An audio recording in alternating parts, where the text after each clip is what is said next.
पर नए हैं तो सब्सक्राइब कर लेना। कोलकाता डॉक्टर केस को लेकर के सीबीआई के हाथ इस वक्त सबसे बड़ी लीड लग चुकी है और इस खबर के इस लीड के सामने आने के साथ ही सीबीआई का दिमाग भी पूरी तरह से चना चुका है।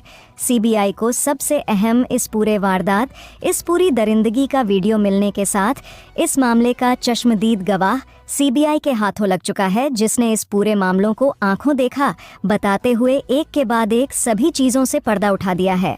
सीबीआई ने इस मामले को लेकर के अब तक जो रिसर्च की थी, जिस चीज़ को लेकर के अंदाज़ा लगाया जा रहा था, उन सब पर पानी फिर चुका है और सीबीआई ने कहा है कि चश्मदीद ने जो बातें स्पष्ट रूप से रखी हैं वो A to Z, हर एक बात पोस्ट मैडम से साथ ही साथ संदीप घोष और इस वक्त संजय रॉय के हर एक बयान से पूरी तरह मैच खा रही है और यहाँ आरोपी के वास्तव नाम को भी उजागर कर चुका है। ये जो चश्मदीद गवाह है उसने हर एक बात को लेकर के स्पष्ट पर्दा उठाया है।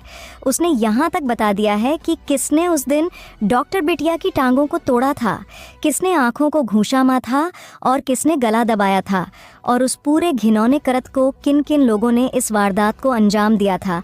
और इस खबर के सामने आने के साथ ही संजय राय और संदीप घोष के भी होश उड़ चुके हैं, क्योंकि इन लोगों को भी इस चश्मदीद गवाह के बारे में अब तक कोई जानकारी नहीं थी।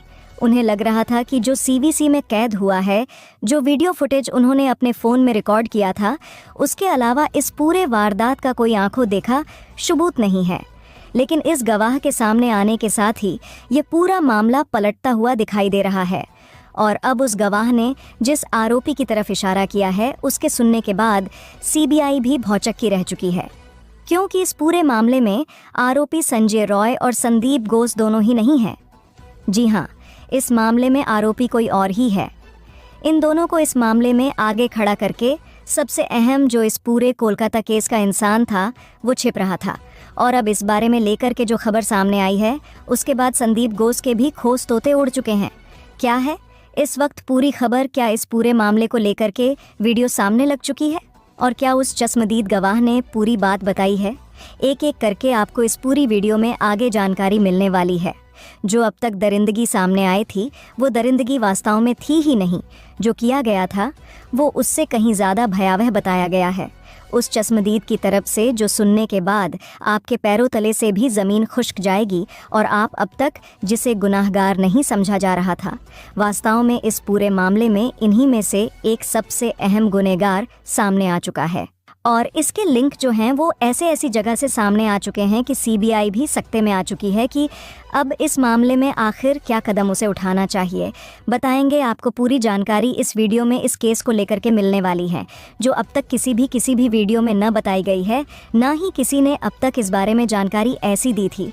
और इस जानकारी, इस चश्मदीद के गवाह आने के साथ ही पूरा मामला उलट हो चुका है। पूरी जानकारी आपको मिलेगी, लेकिन उससे पहले डॉक्टर बिटिया की आत्मा की शांति के लिए वीडियो को लाइक और चैनल को सब्सक्राइब ज़रूर कर लीजिएगा।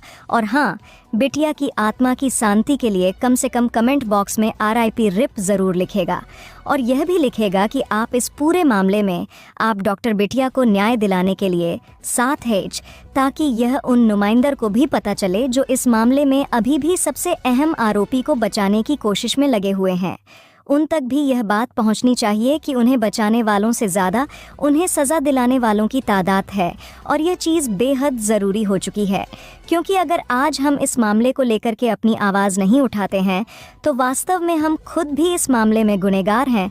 और अगर हमने इस मामले को लेकर के आज आवाज़ नहीं उठाई तो कल को ऐसा ही केस दोबारा फिर होगा और फिर से यह चीज़ें दोहराई जाती रहेंगी। जो डॉक्टर बिटिया के साथ हुआ है वो कभी किसी के साथ ना हो, ऐसी कामना करने के साथ ही और इन आरोपियों को सज़ा दिलाने के साथ ही हम इस चीज़ को रोकने में कामयाब भी हो सकेंगे। दोस्तों, अब तक आरोपी संजय रॉय समझा जा रहा था और ज़्यादा से ज़्यादा आरोपी संदीप दुबे तक जा ही थी बात। अब संदीप के और संजय दोनों के ऊपर से यह बात हट चुकी है। वास्तव में इन दोनों में से कोई गुनहगार नहीं है, ना संदीप घोष गुनहगार है और ना ही संजय रॉय गुनहगार है। चश्मदीद ने जो कहा है उसे सुनने के बाद आप भी हैरत में पड़ जाएंगे।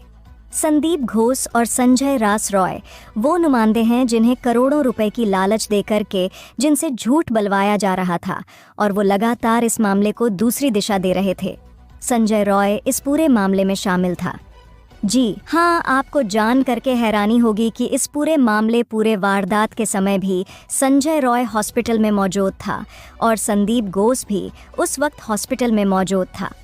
पहले संजय रॉय ने इस पूरे मामले का आरोप अपने सर ले लिया, जो कि पैसों की बदलत किया था। लेकिन बाद में संजय रॉय जब इस मामले में फांसी तक की सज़ा को सुन चुका था, तो उसने सीधे अपनी बात से पलटी मार ली और पलटी मारने के साथ ही उसने कहा कि वो तो सबसे बाद में पहुंचा था और इसे इस बारे में कोई जानकारी तक नहीं थी। लेकिन अब जिसने चस्पदीद ने जो बताया है, उसने कहा है कि आरोपी संजय राय भी उनमें मौजूद था और संदीप घोष में असल में उस वक्त 4 नहीं बल्कि 6 लोग मौजूद थे।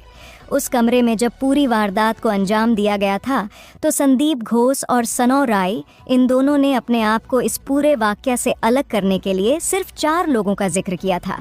लेकिन इस पूरे वारदात के समय 6 लोग मौजूद थे और यह वारदात हुई थी रात के 1 बजे, यानी कि 9 अगस्त की, जो 12 बजे से जिन शुरू होता है, उसके बाद 1 बजे के आसपास इस पूरे घटनाक्रम को अंजाम दिया गया था। जैसा कि वास्तव में जब रिपोर्ट हुई थी पोस्टमार्टम, उसमें साफ कहा गया था कि जो आखिरी सांस थी वो लगभग 1 बजे के आसपास पूरा इस वाकया को अंजाम दिया गया था। उसने यहाँ तक बताया कि वास्तव में जो डॉक्टर बिटिया थी, उसका पैर तोड़ने वाला कोई और नहीं बल्कि संजय रॉय ही है और इस वारदात को, इस घटना को उसने संजय रॉय ने डॉक्टर बिटिया के सांस थम जाने के बाद किया था और इसने अपनी हैवानियत का भी शिकार जब उसकी सांस टूट चुके थी उसके बाद किया था। लेकिन उससे पहले कौन कौन लोग थे वो सबसे अहम हो जाता है। उसमें संदीप घोष भी शामिल था।